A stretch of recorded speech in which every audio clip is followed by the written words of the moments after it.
Hello students, welcome back to my channel Shubham lecturer, myself Shubham Goswami.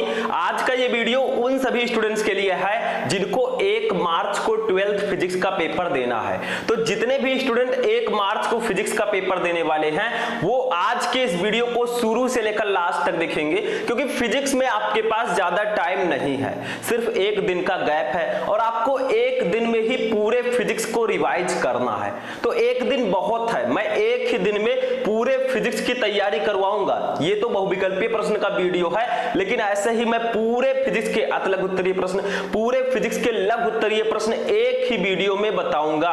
तो आज के इस वीडियो को शुरू से लेकर लास्ट तक देखते रहिए, क्योंकि ये तो बहुविकल्पीय प्रश्न पर वीडियो है। ठीक है, शाम को आपको पूरे फिजिक्स के अतलग उत्तरीय प्रश्न, पूरे फिजिक्स के लघु उत्तरीय प्रश्नों पर भी वीडियो मिलेगा।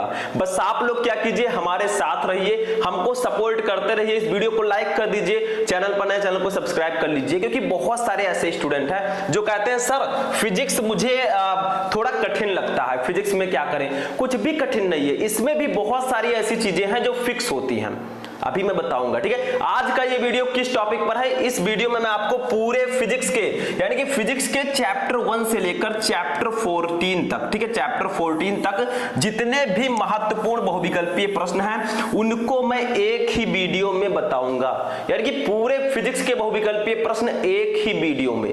टोटल आपके फिजिक्स में 51 ऐसे क्वेश्चन है, 51 क्वेश्चन जो हमेशा आपके बोर्ड एग्जाम में आते रहते हैं। मतलब इन्हीं 51 क्वेश्चन में से क्वेश्चन हमेशा आते हैं। ठीक है, मतलब इसी से रिपीट होते रहते हैं। ठीक है, तो 51 क्वेश्चन टोटल मैं इस वीडियो में बताऊंगा।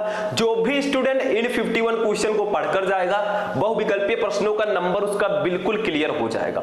और हो सकता है कि इसी बहुविकल्पीय प्रश्न में से कुछ आपके बोर्ड एग्जाम में अतलग उत्तरीय प्रश्न भी आ जाए। ठीक है, तो इस वीडियो को मिस नहीं करना है, वीडियो को लास्ट तक देखना है, इस वीडियो को ज्यादा से ज्यादा लाइक करना है और चैनल पर नए चैनल को सब्सक्राइब कर लेना है। ठीक है, तो चलिए स्टार्ट करते हैं क्लास 12 फिजिक्स के सभी महत्वपूर्ण बहुविकल्पीय प्रश्नों को एक वीडियो में। शाम को मैं आपको पूरे फिजिक्स के अतलग उत्तरीय प्रश्न, पूरे फिजिक्स के लघु उत्तरीय प्रश्न एक ही वीडियो में मैं बताऊंगा, उसको जाकर देख लीजिएगा। ठीक है, तो देखिए बोर्ड परीक्षा में हर साल आते हैं जो क्वेश्चन मैं बताऊंगा, तो यही आएंगे भैया, इसी क्वेश्चन में से आते रहते हैं। तो चलिए स्टार्ट करते हैं इस इंपॉर्टेंट वीडियो को। देखिए सबसे पहला क्वेश्चन जो हमारा होगा वो हमारे फर्स्ट चैप्टर से होगा। बताइए कितने लोगों को ये क्वेश्चन पता है? मुझे तो लग रहा है कि 99% स्टूडेंट को ये क्वेश्चन पता होगा, 90% स्टूडेंट को तो पता ही होगा। ठीक है, आप लोग कमेंट करके ऑप्शन का आंसर देते रहिए, मैं क्वेश्चन पढ़ रहा हूं तब तक आपका आंसर आ जाना चाहिए, क्योंकि आप लोग ब्रिलियंट हैं, आप लोग स्मार्ट स्टूडेंट हैं। ठीक है, देखिए सबसे पहला क्वेश्चन देखिए, वैद्युतशीलता एप्सिलॉन नॉट का मात्रक है। एप्सिलॉन नॉट, ये इसे हम लोग बोलते हैं निर्वात की विद्युतशीलता। ठीक है, तो वैद्युतशीलता एप्सिलॉन नॉट का एसआई मात्रक क्या होता है? फर्स्ट है कूलाम स्क्वायर प्रति न्यूटन मीटर स्क्वायर, सेकंड है न्यूटन मीटर स्क्वायर प्रति कूलाम स्क्वायर, थर्ड है न्यूटन प्रति कूलाम, फोर्थ है न्यूटन प्रति वोल्ट प्रति मीटर स्क्वायर। तो भैया इसका मात्रक होता है कूलाम स्क्वायर प्रति न्यूटन मीटर स्क्वायर। ठीक है, ये इसका मात्रक होता है, बहुत सिंपल सा है। देखिए इस फॉर्मूले से आप निकाल सकते हैं जो कूलाम का नियम है, F = 1/4 पाई एप्सिलॉन नॉट, ठीक है, इनटू Q1 Q2 अपान R स्क्वायर, ये कूलाम जी का नियम है। अब भैया आपको एप्सिलॉन नॉट का मात्रक निकालना है, तो एप्सिलॉन नॉट को इधर ले जाइए, तो हमारा क्या हो जाएगा? एप्सिलॉन नॉट = हो जाएगा 1/4 पाई, ठीक है, F हो जाएगा, ठीक, इनटू Q1 Q2 अपान R स्क्वायर। ठीक है, बस हो गया। अब इसका मात्रक निकालना, तो देखिए क्या होगा, कूलाम Q का मात्रक Q1 का कूलाम, इसका भी मात्रक कूलाम, तो कूलाम स्क्वायर हो गया। ठीक है, प्रति, देखिए F क्या है? बल, बल का मात्रक हो जाएगा न्यूटन, तो न्यूटन, R है दूरी, दूरी का मात्रक क्या होगा? मीटर, तो मीटर स्क्वायर, तो कूलाम स्क्वायर प्रति न्यूटन मीटर स्क्वायर। फॉर्मूले से आप निकाल सकते हैं, कुछ है नहीं भैया फिजिक्स में, कुछ नहीं है, sequence wise, topic wise, chapter wise आपको पढ़ना है, सब कुछ आपको चुटकियों में समझ में आ जाएगा। कुछ भी असंभव नहीं है, nothing is impossible in our life.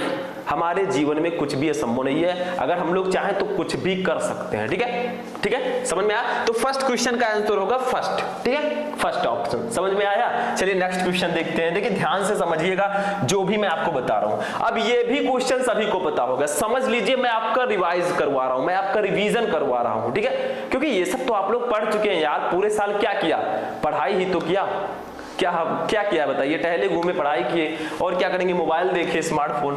देखिए वैद्युत क्षेत्र की तीव्रता का मात्रक है, वैद्युत क्षेत्र की तीव्रता का मात्रक क्या होता है? जल्दी से बताइए, कमेंट करके बताइए। सिंपल सा है, बताइए। फर्स्ट है कूलाम प्रति न्यूटन, सेकंड है जूल प्रति न्यूटन, थर्ड है न्यूटन प्रति कूलाम, फोर्थ है न्यूटन प्रति मीटर। तो भैया वैद्युत क्षेत्र की तीव्रता को ई से प्रदर्शित करते हैं। ई इक्वल टू होता है F/Q0, ये होता है ना।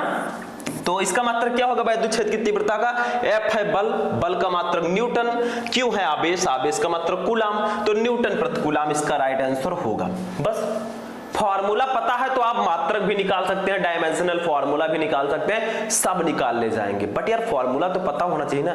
फिजिक्स एक ऐसा सब्जेक्ट है जिसमें आपको फॉर्मूला पता होना चाहिए, क्योंकि इससे हमारा न्यूमेरिकल लगेगा। अब फिजिक्स में न्यूमेरिकल तो आएंगे ही, 20 से 25 नंबर के सिर्फ न्यूमेरिकल्स आते हैं। तो न्यूमेरिकल्स ही सॉल्व करना नहीं आएगा तो भैया 70 में से 65 प्लस का सपना छोड़ दीजिए, क्योंकि अब की बार हमें फिजिक्स में 70 में 65 प्लस लेकर आना है। तो हमें थ्योरी भी पढ़ना होगा, न्यूमेरिकल भी पढ़ना होगा, फॉर्मूला भी पढ़ना होगा, तभी तो हमारा सपना पूरा होगा। ठीक, समझ में आया? चलिए नेक्स्ट क्वेश्चन देखते हैं।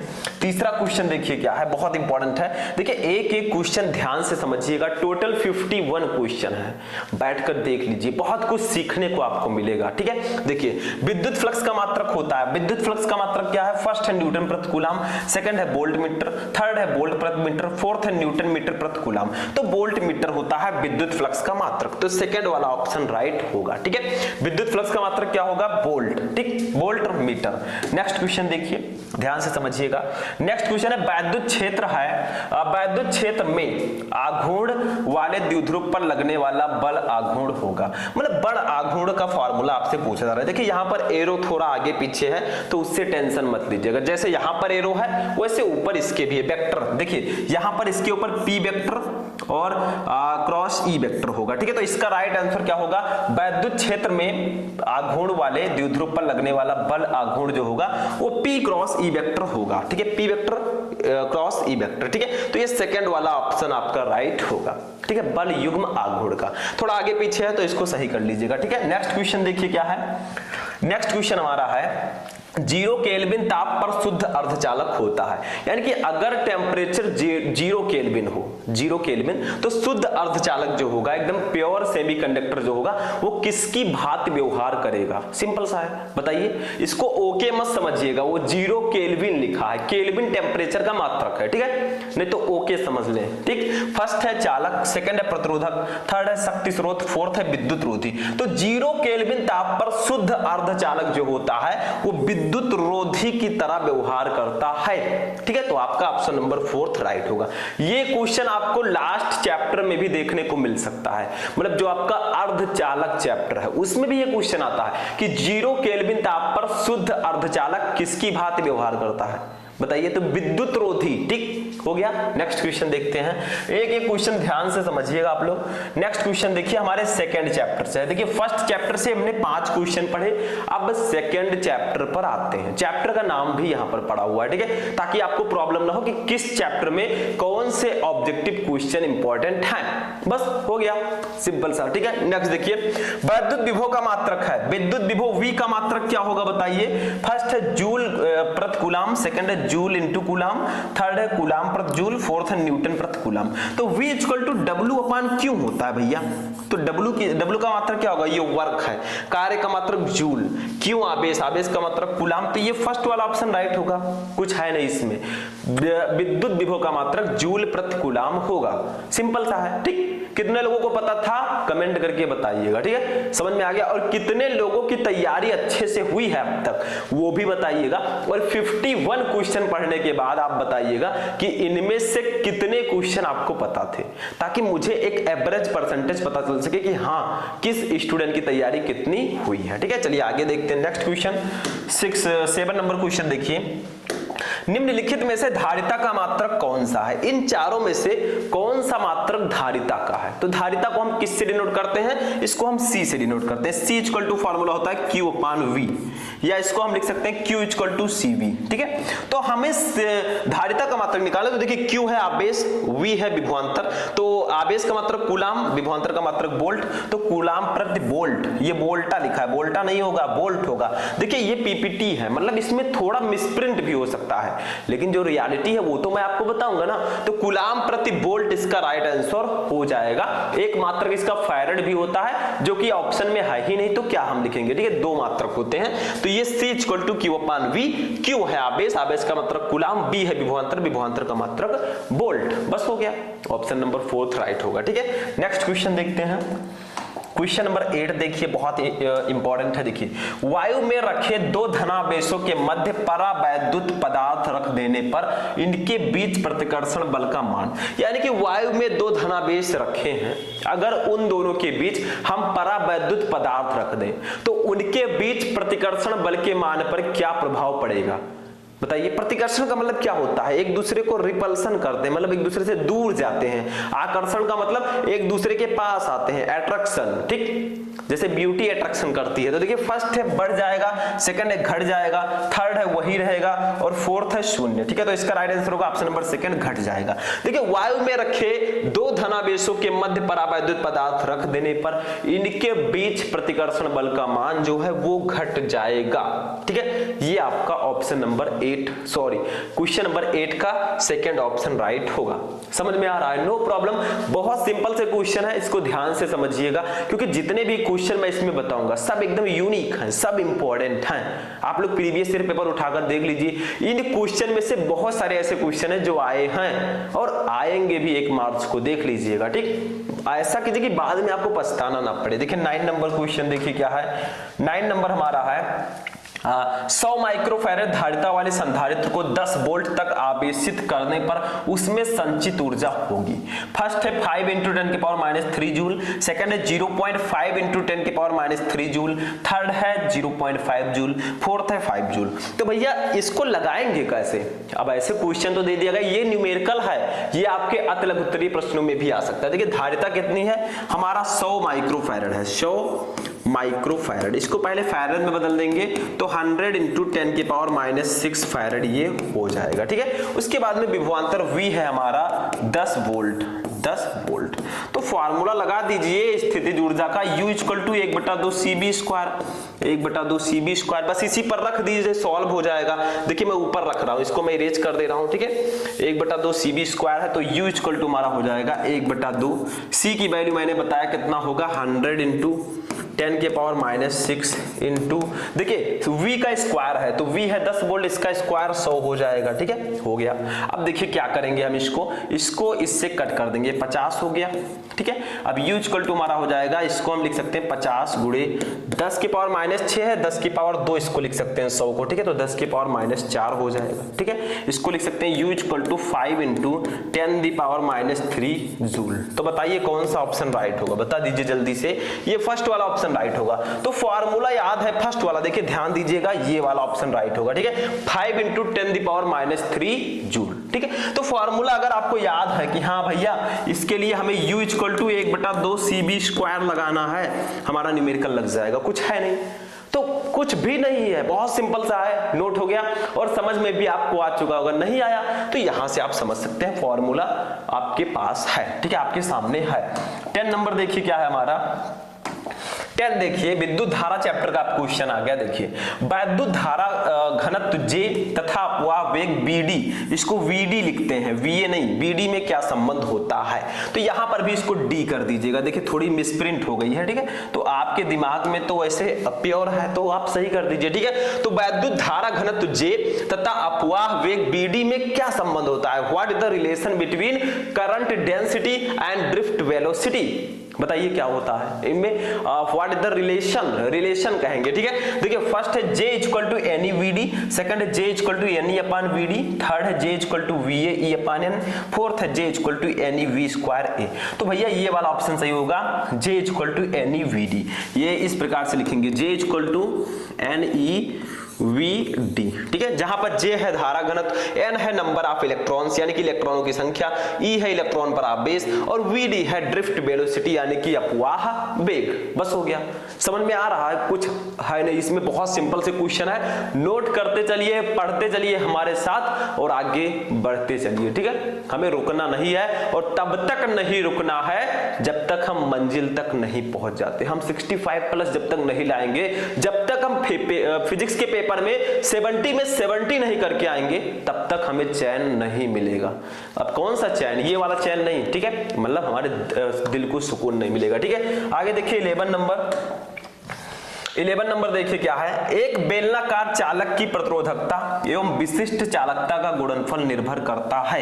यानी कि एक बेलनाकार चालक है, उसकी प्रतिरोधकता और विशिष्ट चालकता का जो गुणनफल है वो किस पर निर्भर करता है। फर्स्ट है देखिए तापक्रम पर, सेकंड है पदार्थ पर, थर्ड है अनुप्रस्थ परिच्छेद क्षेत्रफल पर, फोर्थ है इनमें से कोई नहीं। तो भैया एक बेलनाकार चालक की प्रतिरोधकता एवं विशिष्ट चालकता ये किसी पर निर्भर नहीं करता, ना तो ये टेम्परेचर पर निर्भर करेगा, ना ही ये मटेरियल पर निर्भर करेगा, ना ही ये एरिया पर निर्भर करेगा, ये इनमें से किसी पर निर्भर नहीं करेगा, ठीक है। नेक्स्ट क्वेश्चन देखते हैं, बस नोट करते रहिए, कुछ है नहीं इसमें, एक नजर देख लीजिए काम हो जाएगा। मतलब एक नजर इसको देख लीजिए जो मैं पढ़ा रहा हूं, बस हो जाएगा, ठीक है। आप 70 में 65 प्लस लेकर आएंगे। अब ऐसा थोड़ी ना कि यही 50 बहुविकल्पीय प्रश्न पढ़ लिए बस 70 में 65 आ जाएगा। शाम को मैं वीडियो अपलोड करूंगा, देख लीजिएगा, आपका बहुत अच्छा मार्क आएगा। देखिए 12 नंबर देखिए, 50 ओम प्रतिरोध के धात्विक तार को खींचकर उसकी लंबाई दोगुनी कर देते हैं, उसका नया प्रतिरोध क्या होगा, ठीक है। फर्स्ट है 25 ओम, सेकंड है 50 ओम, थर्ड है 100 ओम, फोर्थ है 200 ओम। तो देखिए पुराना प्रतिरोध हमारा दिया गया है 50 ओम। अब नया प्रतिरोध निकालना है तो एक फॉर्मूला होता है R dash equal to N square into R। अब आप लोग कहेंगे सर N स्क्वायर क्या है? N का मतलब जितना गुना आप कर रहे हैं, देखिए हम उसकी लंबाई 2 गुनी कर रहे हैं तो N के जगह पर 2 लिख देंगे, ठीक है। अगर 3 गुनी करते तो 3 लिख देते, इंटू 50, ठीक है। ये हो जाएगा 2 का स्क्वायर करेंगे 4 इंटू 50 हो जाएगा, ठीक है। ये हमारा नया प्रतिरोध आ जाएगा 200 ओम। 50 का 4 से गुणा करेंगे 200 ओम आ जाएगा, ठीक है। तो यहां पर इसका राइट आंसर होगा फोर्थ वाला, मतलब 50 ओम प्रतिरोध के धात्विक तार को खींचकर उसकी लंबाई 2 गुनी कर दें तो उसका नया प्रतिरोध होगा 200 ओम। क्योंकि देखिए R equal to R dash equal to हम लिखेंगे N स्क्वायर इंटू R, मतलब जितना गुना आप कर रहे हैं उसका स्क्वायर कर दीजिए और जो हमें पुराना प्रतिरोध दिया गया है उसका उससे गुणा कर दीजिए, बस हो गया, ठीक। समझ में आ रहा है, कुछ है नहीं इसमें, बहुत ही सिंपल से क्वेश्चंस हैं, सिर्फ आप लोग समझने का प्रयास कीजिए, अंडरस्टैंडिंग का, ठीक है। आगे देखिए हो गया ये भी। नेक्स्ट क्वेश्चन 13 नंबर देखिए, हमारे नेक्स्ट चैप्टर से है गतिमान आवेश और चुंबकत्व। देखिए 13 नंबर है, एक चुंबकीय क्षेत्र उत्पन्न किया जा सकता है, यानी कि हम एक मैग्नेटिक फील्ड कैसे उत्पन्न कर सकते हैं, किसके द्वारा हम उत्पन्न कर सकते हैं। तो देखिए फर्स्ट है केवल गतिमान आवेश द्वारा, सेकंड है केवल बदलते वैद्युत क्षेत्र द्वारा, थर्ड है फर्स्ट तथा सेकंड दोनों के द्वारा, फोर्थ है इनमें से किसी के द्वारा नहीं। तो देखिए हम एक चुंबकीय क्षेत्र गतिमान आवेश के द्वारा भी उत्पन्न कर सकते हैं। हमने पढ़ा था एक नियम ओस्टर्ड का प्रयोग हमने पढ़ा था, आवेश गतिमान है तो क्या है, दिशा बदल रही है, मतलब आवेश गतिमान आवेश के द्वारा भी उत्पन्न कर सकते हैं और केवल बदलते वैद्युत क्षेत्र के द्वारा भी उत्पन्न कर सकते हैं, मतलब भैया दोनों के द्वारा हम इसको उत्पन्न कर सकते हैं। तो थर्ड वाला ऑप्शन आपका राइट होगा, यानी कि एक चुंबकीय क्षेत्र हम गतिमान आवेश के द्वारा भी उत्पन्न कर सकते हैं और बदलते विद्युत क्षेत्र के द्वारा भी उत्पन्न कर सकते हैं, बस हो गया। समझ में आ रहा है, कुछ है नहीं इसमें, बहुत सिंपल से क्वेश्चन है और इसका आंसर भी सिंपल है, मतलब सब कुछ सिंपल है, हम भी सिंपल आप भी सिंपल, ठीक। चलिए आगे बढ़ते हैं, कोई भी सिंपल नहीं है। आगे देखिए अब इस समय तो बोर्ड परीक्षा का दौर है भैया, सबके अंदर बहुत ज्यादा वो होगा, एक्साइटमेंट होगा, कल फिजिक्स का पेपर कैसा जाएगा, क्या होगा, कैसा पेपर आएगा, मतलब वो डर रहे होंगे एक पेपर देखकर, क्योंकि आप 2022 का पेपर उठा लीजिए, उसमें ऐसा लग रहा है कि पेपर कितना कठिन है यार, मेरी तो तैयारी कुछ हुई ही नहीं है। तो कोई जरूरी नहीं है भाई वही पेपर आए, और भी आप 70 का पेपर उठा लीजिए, कोई जरूरी नहीं है कि पेपर कठिन ही आएगा, पेपर इजी रहेगा, क्योंकि जितने भी पेपर आपके हुए हैं वो कैसे हुए हैं, सरल हुई है इजी या कठिन, बताइए आप लोग कमेंट करके बताइएगा। देखिए 14 नंबर देखिए, चुंबकीय क्षेत्र का मात्रक होता है, चुंबकीय क्षेत्र का मात्रक बी का मात्रक क्या होगा? फर्स्ट है weber into metre square, second है वेबर प्रति मीटर स्क्वायर, थर्ड है वेबर, फोर्थ है वेबर प्रति मीटर। तो इसका राइट आंसर हो जाएगा ऑप्शन नंबर सेकंड, वेबर प्रति मीटर स्क्वायर। चुंबकीय क्षेत्र का मात्रक होता है वेबर प्रति मीटर स्क्वायर। तो सेकंड वाला ऑप्शन बिल्कुल सही होगा। ठीक है, नोट करते रहिएगा, मतलब नोट ना करें अगर तो ध्यान से देख लीजिएगा, क्योंकि नोट करने का आप समय नहीं है, कल ही हमारा एग्जाम है यार, क्या करेंगे हम बताइए। ठीक है, सोचिए मत, काम करिए। ठीक है, पढ़ाई कीजिए, वही बेटर होगा। ठीक है, सोचने से अच्छा है पढ़ाई कीजिए। नेक्स्ट हमारा है 1/√f mu naught epsilon not का मात्रक होगा। ठीक है, इसको इस प्रकार से लिखेंगे 1/√म्यू नॉट एप्सिलॉन नॉट। ये किसके बराबर होता है? ये c के बराबर होता है, प्रकाश की चाल के। ठीक है, और यही यहाँ पर लिखा है। तो भैया ये प्रकाश की चाल के बराबर है, तो प्रकाश की चाल का मात्रक होता है मीटर प्रति सेकंड। प्रकाश की चाल कितनी होती है? 3 × 10⁸ मीटर प्रति सेकंड। तो इनका मात्रक कितना होगा? वही हो जाएगा मीटर प्रति सेकंड, क्योंकि ये प्रकाश की चाल के बराबर है। तो सेकंड वाला ऑप्शन आपका राइट होगा। 1/√म्यू नॉट एप्सिलॉन नॉट का मात्रक मीटर प्रति सेकंड होगा। देखिए 1/√म्यू नॉट को म्यू नॉट एप्सिलॉन नॉट को हम ऐसे भी लिख सकते हैं। देखिए बता रहे हैं अभी आगे चलिए। ठीक है, 16 नंबर क्वेश्चन देखते हैं। देखिए ये आ गया। ठीक है, ये इस प्रकार से भी हम इसको लिख सकते हैं, म्यू नॉट एप्सिलॉन नॉट के पावर -1/2। इसको इस प्रकार से भी हम लिख सकते हैं। तो देखिए इसका मान क्या होगा? देखिए अभी मात्रक पूछा गया, तो ये प्रकाश की चाल के बराबर होता है। देखिए c के बराबर, तो मात्रक तो मीटर प्रति सेकंड होगा, लेकिन वैल्यू क्या होगी? अब चूंकि ये प्रकाश की चाल के बराबर है, तो इसकी वैल्यू भी हम लिख सकते हैं कितना? जितना प्रकाश की चाल की वैल्यू होती है, 3 × 10⁸ मीटर प्रति सेकंड। ठीक है, तो कौन सा ऑप्शन सही होगा? ये लीजिए, सेकंड वाला ऑप्शन सही होगा। कुछ है नहीं इसमें, ये क्वेश्चन आता है, आप चुटकियों में कह दीजिए कि भैया 1/√म्यू नॉट एप्सिलॉन नॉट जो होता है वो प्रकाश की चाल के बराबर होता है, और प्रकाश की चाल की वैल्यू होती है 3 × 10⁸ मीटर प्रति सेकंड। तो हो गया, बस सिंपल सा। ठीक है, समझ में आ रहा है? नोट कर लीजिए इसको भी। चलिए नेक्स्ट क्वेश्चन देखते हैं हम लोग। 17 नंबर क्वेश्चन देखिए क्या है। नेक्स्ट चैप्टर से चुंबकत्व एवं द्रव्य से। देखिए पृथ्वी के चुंबकीय ध्रुवों पर नतिकोण, इसको कोण कर दीजिएगा, नतिकोण का मान है, यानी कि पृथ्वी के चुंबकीय ध्रुवों पर नतिकोण की वैल्यू कितनी होती है? बताइए आप लोग, कितना होता है? चलिए पढ़ते। फर्स्ट है 45 डिग्री, सेकंड है 30 डिग्री, थर्ड है 0 एंड फोर्थ है 90 डिग्री। तो देखिए पृथ्वी के चुंबकीय ध्रुवों पर नमन कोण या नतिकोण का मान 90 डिग्री होता है। तो 17 का फोर्थ वाला ऑप्शन बिल्कुल सही होगा। समझ में आ रहा है? बहुत सिंपल सा है। ठीक है, चलिए आगे बढ़ते हैं। चैप्टर्स पढ़ा होगा तब तो भैया आप लोग एक भी क्वेश्चन ऐसा नहीं होगा जो आप जानते ना हो, और बहुत सारे ऐसे स्टूडेंट भी हैं जो इतना क्वेश्चन मैंने पढ़ा दिया 17, वो 17 के 17 पूरा जानते हैं। कुछ ऐसे स्टूडेंट भी पढ़ रहे होंगे जिनको 17 में से एक भी नहीं पता, मतलब कुछ भी नहीं पता है। तो क्या करोगे? अरे अब तो पता कर लो, मैं बता रहा हूं, अब तो पढ़ लो, समय है अभी। ठीक है, नेक्स्ट क्वेश्चन, चुंबकीय यामोत्तर तथा भौगोलिक यामोत्तर के बीच बने कोण को क्या कहते हैं? देखिए जो कोट लिखा है इसको कोण कर दीजिएगा। ठीक है, ऐसे ऐसे, ठीक है, ऐसे और ऐसे। ठीक है, ये सब कोण है। तो देखिए चुंबकीय यामोत्तर तथा भौगोलिक यामोत्तर के बीच बने कोण को हम क्या कहते हैं? तो उसे हम दिक्पात कोण कहते हैं। आपसे अगर पूछ लिया जाए दिक्पात कोण से क्या समझते हैं या दिक्पात कोण से क्या तात्पर्य है, तो लिख दीजिए पृथ्वी के चुंबकीय यामोत्तर तथा भौगोलिक यामोत्तर के बीच बने न्यून कोण को दिक्पात कोण कहते हैं। बस हो गया, समझ में आ रहा है? तो यानी कि ऑब्जेक्टिव अगर आप पढ़ रहे हैं तो कोई जरूरी नहीं है कि ये ऑब्जेक्टिव में ही आए, ऐसा हो सकता है कि ये आपके अति लघुत्तरीय प्रश्नों में भी आ जाए। जैसे अभी एक न्यूमेरिकल आया था, ऊर्जा ज्ञात किया था हमने, ठीक है, वो आपके अति लघुत्तरीय प्रश्नों में भी आ सकता है। ठीक है, आगे बढ़ते हैं। नेक्स्ट 19 नंबर देखिए क्या है। चुंबकीय आघूर्ण का मात्रक होता है। चुंबकीय आघूर्ण का मात्रक क्या होगा? मैंने बताया था m = I ये होता है। ठीक है, अब देखिए फर्स्ट है न्यूटन प्रति एम्पियर मीटर, सेकंड है एम्पियर मीटर स्क्वायर, थर्ड है वेबर प्रति मीटर स्क्वायर, फोर्थ है हेनरी। तो चुंबकीय आघूर्ण m = NI ये होता है, या I ये लिख सकते हैं आप। I क्या है? धारा, धारा का मात्रक एम्पियर, A है क्षेत्रफल, क्षेत्रफल का मात्रक मीटर स्क्वायर। तो ये सेकंड वाला ऑप्शन राइट होगा, एम्पियर मीटर स्क्वायर, क्योंकि फॉर्मूले से ही हम मात्रक बहुत आसानी से फाइंड आउट कर सकते हैं, नो प्रॉब्लम।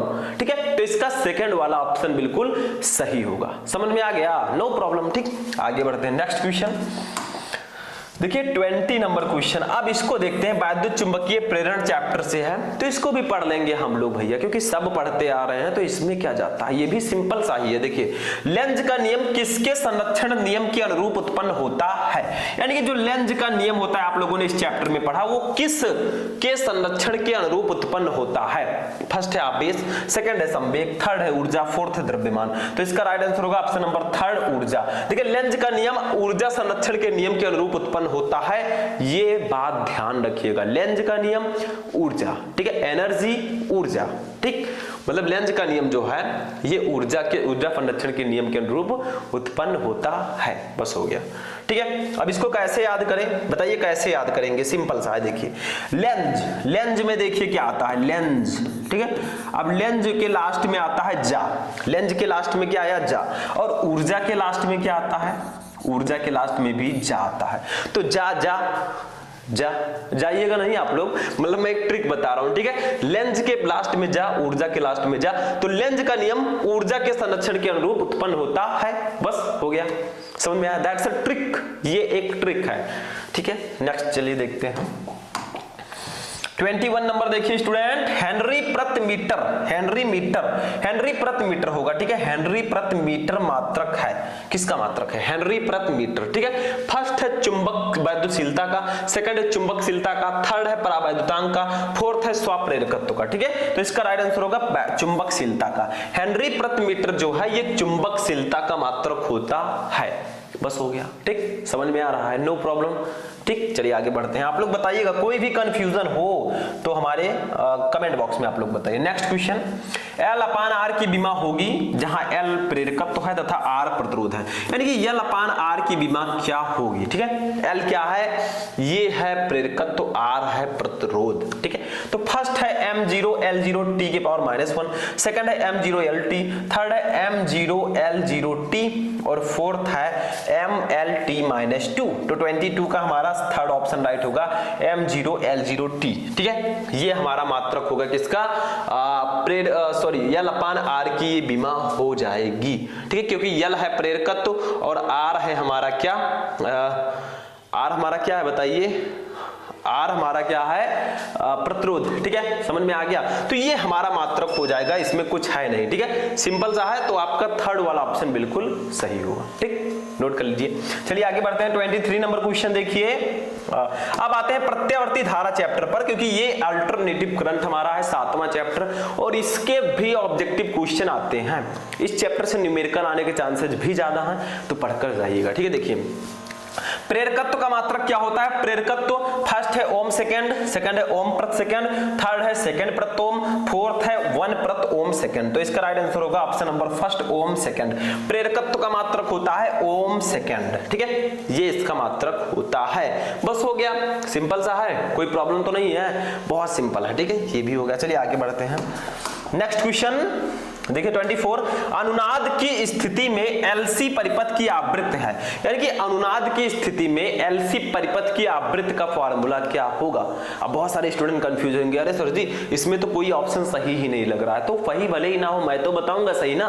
देखिए फर्स्ट है 2π√LC, सेकंड है 1/2π√LC, थर्ड है 1/2π√1/LC और फोर्थ है 2π1/1/LC। ये वाला सही होगा, 1/2π, इसको इस प्रकार से लिखेंगे, देखिए 1/2π√1/LC। ये क्या होगा, ये अनुनाद की स्थिति में LC परिपथ की आवृत्ति का फॉर्मूला होगा 1/2π√1/LC, जहां पर L है प्रेरकत्व, C है धारिता, ठीक है। ये LC परिपथ की बात हो रही है, हो गया। फॉर्मूला देख लीजिए ध्यान से, बाद में प्रॉब्लम्स ना हो, ठीक है। नेक्स्ट क्वेश्चन देखिए, नेक्स्ट क्वेश्चन हमारा है विद्युत चुंबकीय तरंगे चैप्टर से। देखिए क्या है, विद्युत चुंबकीय तरंगों की प्रकृति होती है, यानी कि जो इलेक्ट्रोमैग्नेटिक वेव्स होती हैं, विद्युत चुंबकीय तरंगे होती है, वो किस प्रकृति की होती हैं। फर्स्ट है अनुप्रस्थ, सेकंड है अनुप्रस्थ और अनुदैर्ध्य दोनों, थर्ड है अनुदैर्ध्य, फोर्थ है उपयुक्त में से कोई नहीं। तो देखिए विद्युत चुंबकीय तरंगों की जो प्रकृति होती है वो अनुप्रस्थ प्रकृति होती है, ठीक है, मतलब विद्युत चुंबकीय तरंगे अनुप्रस्थ प्रकृति की होती है। तो फर्स्ट वाला ऑप्शन बिल्कुल सही होगा। समझ में आ रहा है, कोई प्रॉब्लम नहीं होनी चाहिए, बहुत सिंपल सिंपल से क्वेश्चंस हैं, ठीक है। तो इसको नोट कर लीजिए, नेक्स्ट क्वेश्चन देखते हैं। अब चलिए नेक्स्ट क्वेश्चन देखते हैं। 26 नंबर देखिए क्या है, निम्नलिखित में से कौन विद्युत चुंबकीय तरंगे नहीं है? इन चारों में से कौन सी तरंग है जो विद्युत चुंबकीय तरंग नहीं है, इलेक्ट्रोमैग्नेटिक वेव्स नहीं है? फर्स्ट है गामा किरणें, सेकंड है एक्स किरणें, थर्ड है अवरक्त किरणें, फोर्थ है बीटा किरणें। देखिए इसको बीटा कर दीजिएगा, बीटा नहीं रहेगा, ठीक है। तो 26 का फोर्थ ऑप्शन राइट होगा, बीटा किरणें। मतलब इनमें से बीटा किरण जो है ये विद्युत चुंबकीय तरंग नहीं है, बाकी गामा किरण, एक्स किरण, अवरक्त किरण ये सब विद्युत चुंबकीय तरंगों के अंतर्गत आते हैं। समझ में आ रहा है। नेक्स्ट क्वेश्चन देखिए 27 नंबर, देखिए क्या है, सबसे अधिक आवृत्ति की तरंग है। सबसे अधिक आवृत्ति की तरंग कौन सी होती है इन चारों में से? फर्स्ट है पराबैंगनी किरण तरंगे, सेकंड है गामा तरंगे, थर्ड है दृश्य प्रकाश तरंगे, फोर्थ है रेडियो तरंगे। तो इसका राइट आंसर हो जाएगा ऑप्शन नंबर सेकंड, गामा तरंगे। देखिए गामा तरंगे जो होती है ये सबसे अधिक आवृत्ति की तरंग है इन चारों में से, मतलब सबसे अधिक आवृत्ति जो होगा वो गामा तरंग का होगा, ठीक है। नेक्स्ट क्वेश्चन 28 नंबर देखिए हमारा क्या है, जब कोई तरंग, अब ये आ गए हम नेक्स्ट में, यानी कि जो हमारा 9 नंबर चैप्टर है, ठीक है। जब कोई तरंग किसी माध्यम में प्रवेश करती है तो परिवर्तन नहीं होता, यानी कि जब कोई वेव किसी माध्यम में प्रवेश करेगी तो किस भौतिक राशि में कोई परिवर्तन नहीं होगा? फर्स्ट है तरंग की आवृत्ति का, सेकंड है तरंग दैर्ध्य का, थर्ड है तरंग के वेग का, फोर्थ है तरंग के आयाम का। तो देखिए तरंग की आवृत्ति में कोई परिवर्तन नहीं होगा, फ्रीक्वेंसी ऑफ द वेव्स, यानी कि तरंग की वेव की फ्रीक्वेंसी में कोई चेंजेस नहीं होगा। तो जब कोई तरंग किसी माध्यम में प्रवेश करती है तो तरंग की आवृत्ति में कोई परिवर्तन नहीं होता, नो चेंजेस, ठीक। समझ में आ गया। नेक्स्ट क्वेश्चन थोड़ा जल्दी हम लोग पढ़ेंगे क्योंकि देखिए टाइम ज्यादा है नहीं हमारे पास। अब आते हैं किरण प्रकाश की चैप्टर पर, 9 नंबर चैप्टर, बहुत इंपॉर्टेंट चैप्टर है, ठीक है। बताइए आप लोग, देखिए 29 नंबर, अपवर्तन की घटना में निम्न में से कौन सी राशि अपरिवर्तित रहती है? यानी कि जब अपवर्तन की घटना होती है तो इन चारों में से कौन सी राशि है जिसमें कोई परिवर्तन नहीं होता, यानी कि वो अपरिवर्तित रहती है? फर्स्ट है प्रकाश की चाल, सेकंड है प्रकाश की तीव्रता, थर्ड है प्रकाश की तरंगदैर्ध्य, फोर्थ है प्रकाश की आवृत्ति। तो इसका राइट आंसर होगा फोर्थ, प्रकाश की आवृत्ति। देखिए चाहे अपवर्तन की घटना हो, चाहे एक माध्यम से दूसरे माध्यम में जाना हो, प्रकाश की आवृत्ति पर कोई परिवर्तन नहीं होगा, यानी कि फ्रीक्वेंसी पर कोई भी चेंजेस नहीं होगा। बस हो गया, समझ में आ गया। नेक्स्ट क्वेश्चन 30 नंबर देखिए, 30 नंबर, उत्तल लेंस की फोकस दूरी अधिकतम है, यानी कि उत्तल लेंस की फोकस दूरी किस रंग के प्रकाश के लिए सबसे ज्यादा होती है, यानी कि अधिकतम होती है? फर्स्ट है नीले प्रकाश के लिए, सेकंड है हरे प्रकाश के लिए, थर्ड है पीले प्रकाश के लिए, फोर्थ है लाल प्रकाश के लिए। तो इसका राइट आंसर होगा ऑप्शन नंबर फोर्थ, लाल प्रकाश के लिए। उत्तल लेंस की फोकस दूरी लाल रंग के प्रकाश के लिए सबसे ज्यादा होती है, मैक्सिमम, ठीक है। समझ में आया, मैक्सिमम का मतलब अधिकतम, ज्यादा, ठीक। तो 30 का फोर्थ वाला ऑप्शन बिल्कुल सही हो जाएगा, ठीक है। नेक्स्ट क्वेश्चन देखिए 31, वायु में प्रकाश की चाल 3 × 10⁸ मीटर प्रति सेकंड है, ठीक है। 1.5 अपवर्तनांक वाले कांच में प्रकाश की चाल कितनी होगी? तो फर्स्ट है 1.5 × 10⁸ मीटर प्रति सेकंड, सेकंड है 2 × 10⁸ मीटर प्रति सेकंड, थर्ड है 1.8 × 10⁸ मीटर प्रति सेकंड, फोर्थ है 2.5 × 10⁸ मीटर प्रति सेकंड। तो इसका राइट आंसर होगा ऑप्शन नंबर सेकंड, ठीक है। 2 × 10⁸ मीटर प्रति सेकंड, बस हो गया, ठीक।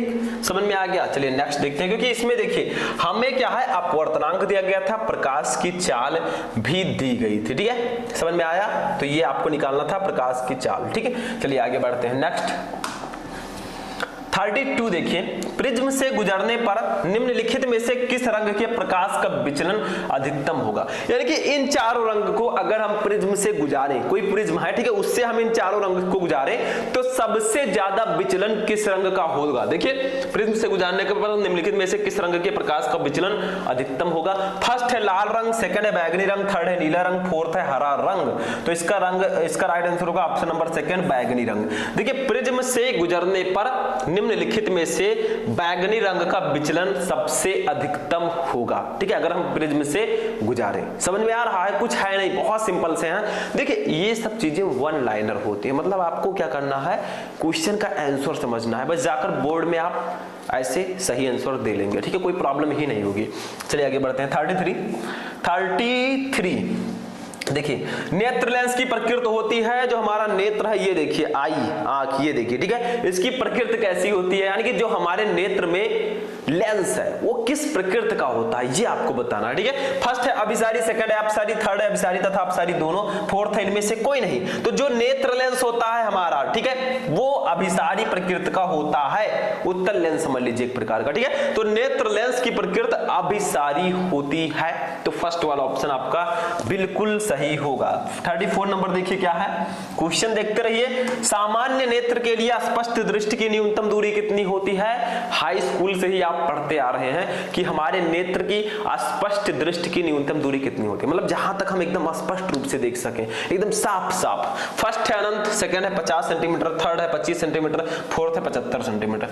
तो 25 सेंटीमीटर होती है सामान्य नेत्र के लिए स्पष्ट दृष्टि की न्यूनतम दूरी 25 सेंटीमीटर होती है, मतलब 25 सेंटीमीटर की वस्तुओं को या वर्ड को बहुत ही आसानी से हम पढ़ सकते हैं, देख सकते हैं, ठीक है, समझ में। अगर कोई दोष हमारे अंदर नहीं है तो ये होती है। अनंत तो होगा नहीं, क्योंकि अनंत तक हम कहां देख सकते हैं भैया? अब यहां से 1 किलोमीटर की दूरी पर कोई खड़ा है, उसको हम स्पष्ट रूप से देख सकते हैं? नहीं देख सकते। वहां कोई वर्ड लिखा है, हम पढ़ सकते हैं? नहीं पढ़ सकते। अनंत का मतलब एकदम अनंत, ऐसा होता ना तो हम यहां से बैठकर दिल्ली मुंबई सब जगह देख लेते, ठीक है। तो 25 सेंटीमीटर होती है, 25 सेंटीमीटर, ठीक है। आगे बढ़ते हैं। नेक्स्ट 35 देखिए, सॉरी 35 ये रहा, ठीक है। एक प्रकाश किरण वायु से जल में प्रवेश करती है, निम्नलिखित में से कौन सा अपरिवर्तित रहेगा? तो भैया आवृत्त हमेशा अपरिवर्तित रहता है, आवृत्त में कोई परिवर्तन नहीं होगा, चाहे प्रकाश वायु से जल में जाए, चाहे जल से वायु में आए, कोई प्रॉब्लम नहीं है। तो एक प्रकाश किरण वायु से जल में प्रवेश करती है, निम्नलिखित में से कौन सा अपरिवर्तित रहेगा? तो आवृत्त भैया हमेशा अपरिवर्तित रहती है, ठीक है। नेक्स्ट क्वेश्चन देखिए 36, ये तरंग प्रकाश की चैप्टर का क्वेश्चन है, चैप्टर नंबर 10 का, ठीक है। ये क्वेश्चन देखिए, ध्यान दीजिए। देखिए 36, जब एक वर्णी प्रकाश निर्वात से किसी पारदर्शी माध्यम में प्रवेश करता है तो प्रकाश का कौन सा अभिलक्षण अपरिवर्तित रहता है? फिर वही क्वेश्चन मैंने बताया ना कि आवृत्ति हमेशा अपरिवर्तित रहती है, तो 3 वाला ऑप्शन राइट होगा, बस हो गया, ठीक है। ये हमेशा अपरिवर्तित रहती है। नेक्स्ट क्वेश्चन देखिए, जल की सतह पर तेल की पतली परत बिछी हुई है, सूर्य के प्रकाश में इस सतह पर सुंदर रंग दिखाई देने का कारण है। यानी कि जल की सतह है, उस पर तेल की पतली परत, मतलब तेल पड़ा हुआ है, तेल की परत बिछी हुई है। अब जब सूर्य का प्रकाश पड़ता है उस पर तो चमकीला दिखाई देता है, यानी कि सुंदर रंग दिखाई देता है। इसका कारण क्या है? फर्स्ट है प्रकाश का वर्ण विक्षेपण, सेकंड है प्रकाश का ध्रुवण, ठीक है, थर्ड है प्रकाश का व्यतिकरण, फोर्थ है प्रकाश का विवर्तन। तो ये थर्ड वाला ऑप्शन आपका बिल्कुल सही होगा। मतलब जब जल की सतह पर तेल की पतली परत बिछी हुई हो तो सूर्य के प्रकाश की उपस्थिति में इस सतह पर सुंदर रंग दिखाई देने का कारण है प्रकाश का व्यतिकरण। बस हो गया, सिंपल सा हमारा थर्ड वाला ऑप्शन बिल्कुल सही होगा, ठीक है। नेक्स्ट क्वेश्चन 38 देखिए, निम्न में से किस रंग के प्रकाश का वेग जल में सबसे अधिक है? इन चारों में से किस रंग के प्रकाश का वेग, वेलोसिटी जल में सबसे ज्यादा होगी? पानी में, ठीक है। जल का मतलब समझते हैं, फर्स्ट है लाल, सेकंड है पीला, थर्ड है हरा, फोर्थ है बैगनी। तो इसका राइट आंसर होगा ऑप्शन नंबर फर्स्ट, ठीक है, लाल, ठीक है। निम्न में से लाल रंग के प्रकाश का वेग जल में सबसे ज्यादा होगा, मतलब लाल, पीला, हरा, बैगनी में से लाल रंग के प्रकाश का वेग जल में सबसे अधिक हो जाएगा, ठीक है। नेक्स्ट क्वेश्चन, ये सब फिजिक्स है भैया। देखिए, डॉपलर प्रभाव निर्मित होता है, किसके द्वारा निर्मित होता है? डॉपलर प्रभाव, डॉपलर इफेक्ट के बारे में आप लोगों ने सुना होगा, बताइए किसके द्वारा निर्मित होता है? फर्स्ट है स्रोत गतिशील है, सेकंड है संसूचक गतिशील है, थर्ड है फर्स्ट तथा सेकंड दोनों, फोर्थ है इनमें से कोई नहीं। तो इसका राइट आंसर हो जाएगा ऑप्शन नंबर थर्ड, फर्स्ट तथा सेकंड दोनों। मतलब डॉपलर प्रभाव तभी निर्मित होता है जब स्रोत गतिशील हो और संसूचक भी गतिशील हो, दोनों गतिशील होने चाहिए, तब उत्पन्न होता है डॉपलर प्रभाव। नेक्स्ट क्वेश्चन 40 नंबर देखिए, विकिरण तथा द्रव्य की द्वैत प्रकृति से है, इसको द्वैत कर दीजिएगा भैया, कहीं कहीं गलतियां हो जाती हैं इसमें, ठीक है। तो 11 नंबर चैप्टर देखिए, किसी गतिमान कण से संबद्ध डी ब्रोगली तरंगदैर्घ्य की तरंगदैर्घ्य निर्भर करती है। यानी कि किसी गतिमान कण से संबद्ध डी ब्रोगली तरंग की तरंगदैर्घ्य किस पर निर्भर करती है, ठीक है। तो देखिए, फर्स्ट है द्रव्यमान पर, सेकंड है आवेश पर, थर्ड है वेग पर, फोर्थ है संवेग पर। तो लैम्डा इक्वल टू h/p होता है, इसको इसको हम इस प्रकार से भी लिखते हैं lambda equal to H upon M B. ये हमारा है डी ब्रोगली तरंगदैर्घ्य का समीकरण।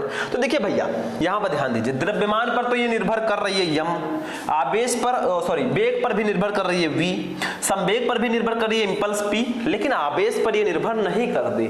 तो कौन सा ऑप्शन सही होगा? देखिए ये आवेश पर डिपेंड नहीं करती, बाकी द्रव्यमान पर निर्भर करती है, वेग पर भी, संवेग पर भी, बट चार्ज पर डिपेंड नहीं करती। हो गया, समझ में आ गया? चलिए आगे बढ़ते हैं। 40 नंबर भी हो गया।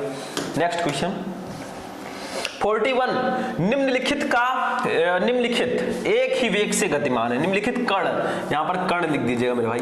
निम्नलिखित कण एक ही वेग से गतिमान है, अधिकतम डी ब्रोगली तरंगदैर्घ्य वाला कण होगा। कण, ठीक है, मतलब ये चारों कण हैं जो एक ही वेग से गतिमान है, मतलब चारों एक ही वेग से ये गए, ठीक है। लेकिन सबसे ज्यादा डी ब्रोगली तरंगदैर्घ्य वाला कण कौन सा है? फर्स्ट है इलेक्ट्रॉन, सेकंड है प्रोटॉन, थर्ड है न्यूट्रॉन, फोर्थ है अल्फा कण।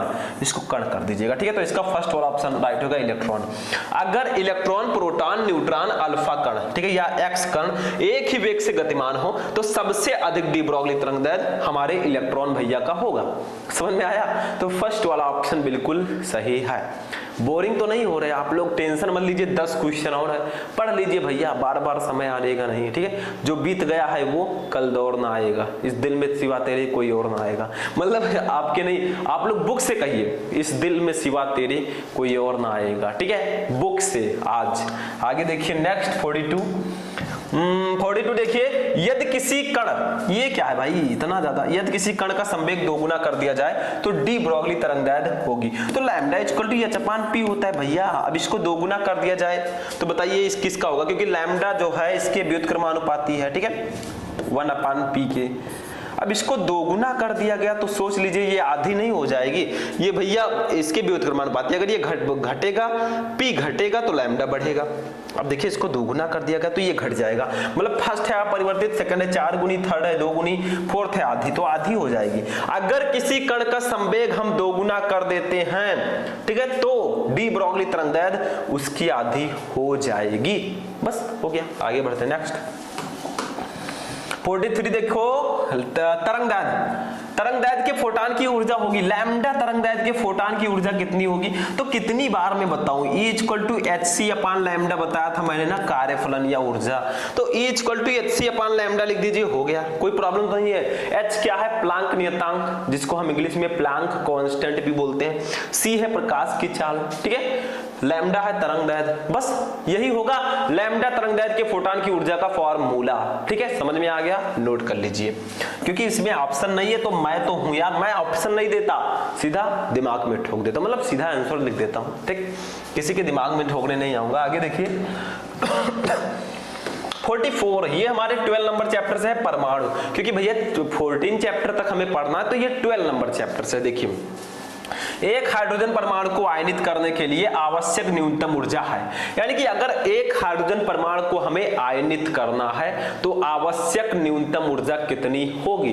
फर्स्ट है 13.6 इलेक्ट्रॉन वोल्ट, सेकंड है 13.6 इलेक्ट्रॉन वोल्ट, इससे अधिक है यहाँ पर इलेक्ट्रॉन वोल्ट है, थर्ड है 10.2 इलेक्ट्रॉन वोल्ट, फोर्थ है 3.4 इलेक्ट्रॉन वोल्ट। तो बताइए कौन सा ऑप्शन सही होगा? Second, 13.6 electron volt. एक हाइड्रोजन परमाणु को आयनित करने के लिए आवश्यक न्यूनतम ऊर्जा 13.6 इलेक्ट्रॉन वोल्ट होगा, जो हमारे इंग्लिश वाले स्टूडेंट है 13.6 इलेक्ट्रॉन वोल्ट। बस हो गया, ठीक। नेक्स्ट 45 देखो, देखिए हाइड्रोजन परमाणु की आयनन ऊर्जा का मान कितना होता है? हाइड्रोजन परमाणु की आयनन ऊर्जा की वैल्यू 1 वर्ड में बताइए, जल्दी बताइए। 1 वर्ड सब्स्टिट्यूशन है ये, ठीक, 1 वर्ड सब्स्टिट्यूशन है, क्वेश्चन है, ठीक है। फर्स्ट है 13.6 इलेक्ट्रॉन वोल्ट, सेकंड है -13.6 इलेक्ट्रॉन वोल्ट, थर्ड है 13.6 जूल, फोर्थ है 0। तो इसका राइट आंसर होगा option number third, 13.6 joule. Hydrogen परमाणु को आयनित करने के लिए, सॉरी, हाइड्रोजन परमाणु की आयनन ऊर्जा 13.6 जूल होती है। जूल किसका मात्रक है? ऊर्जा का। बस हो गया, ठीक। नेक्स्ट क्वेश्चन 46 देखिए,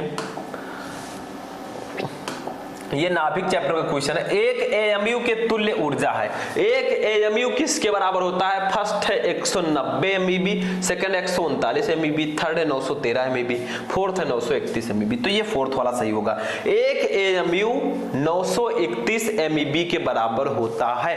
एक एएमयू, एक atomic mass unit 931 mega electron volt के बराबर होता है। हो गया, नोट करिए जल्दी से, ठीक है। बहुत सारे स्टूडेंट क्या करेंगे, 31 लिखा है, इसको 13 करके चले जाएंगे, गलत हो जाएगा, ठीक है। आगे देखिए 47, दो परमाणुओं के परमाणु क्रमांक समान परंतु परमाणु द्रव्यमान भिन्न भिन्न है, वो क्या होंगे?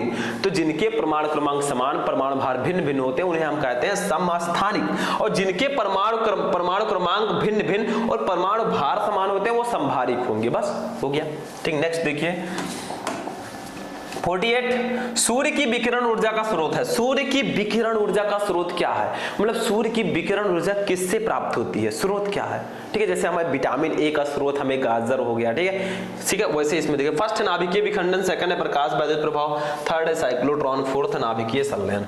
तो सूर्य की विकिरण ऊर्जा का स्रोत होता है नाभिकीय संलयन। तो ये फोर्थ वाला ऑप्शन आपका बिल्कुल सही होगा, ठीक है। नेक्स्ट 49 देखिए, अर्धचालक चैप्टर से क्वेश्चन आ गया हमारा स्टूडेंट, जो लास्ट चैप्टर है। अर्धचालकों में विद्युत चालन किसके द्वारा होता है? जो सेमीकंडक्टर होते हैं उसमें विद्युत चालन किसके द्वारा? जैसे हमारा चालक है उसमें विद्युत, उसमें आवेश वाहक होते हैं, इलेक्ट्रॉन्स होते हैं आवेश वाहक के रूप में। तो हमारे अर्धचालकों में विद्युत चालन किसके द्वारा होता है? मतलब धारा का प्रवाह। फर्स्ट है कोटरों से, सेकंड है कोटरों तथा इलेक्ट्रॉनों से, थर्ड है इलेक्ट्रॉनों से, फोर्थ है ना कोटरों से ना इलेक्ट्रॉनों से। तो इसका राइट आंसर होगा थर्ड। देखिए इसका राइट आंसर क्या होगा? 49 का अर्धचालकों में वैद्युत चालन जो होता है वो शायद होता है, इसका आंसर आप लोग बताइएगा। चलिए इसका आंसर आप लोग बताइएगा कि अर्धचालकों में वैद्युत चालन किसके द्वारा होता है। ऐसा मत समझिएगा कि मुझे नहीं पता, क्योंकि ये सब क्वेश्चन भैया चुटकियों का खेल है। इतने क्वेश्चन मैंने बता दिए, एक क्वेश्चन का आंसर आप बताइएगा, देखते हैं कितने स्टूडेंट इसका सही आंसर देते हैं, ठीक है। नेक्स्ट क्वेश्चन देखिए क्या है। 0 केल्विन ताप पर शुद्ध अर्धचालक है। कितनी बार बताऊं मैं विद्युत रोधी? क्योंकि मैंने कहा था कि लास्ट चैप्टर में भी ये क्वेश्चन आ सकता है और सच में आ गया, ठीक। तो ये आपका होगा विद्युत रोधी।